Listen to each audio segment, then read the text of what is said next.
the reason you get anxious and it feels bad is because now your body can't compute how much energy you have to put out in order to get to your goal. And so you can't organize the world.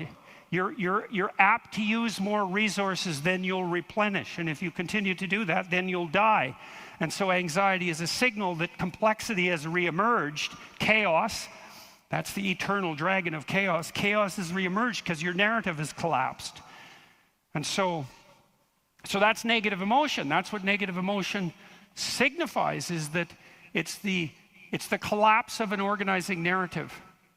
And so that's very interesting to know. So you feel positive. If I walk on the stage and I know I'm supposed to go to the front of the stage, say, and the reason I want to do that is because I know I have to talk to you, and and I want to talk to you because I think it's valuable to talk to you, etc. That's nested in a hierarchy of value. And if I see a clear pathway to the front of the stage, then that actually produces positive emotion.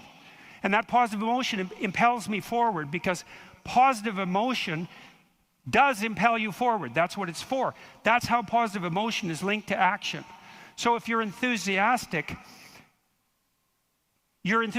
because you can see a pathway forward to a valued goal, and that enthusiasm manifests itself. This is true even neurochemically. It manifests itself as positive motivation to move forward. And not only that, if you're moving forward and it's working, your brain tracks the fact that it's working, and then that's linked to dopamine release, by the way, which is what cocaine releases.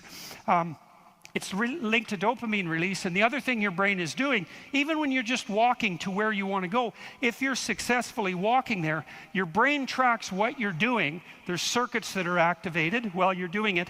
And if what you're doing results in the result you desired, then the dopamine floods those little neurons that are active, and it makes them grow and flourish. And so as you practice something that's working, the circuit that is activated as you're practicing is bathed in dopamine, and that makes it stronger.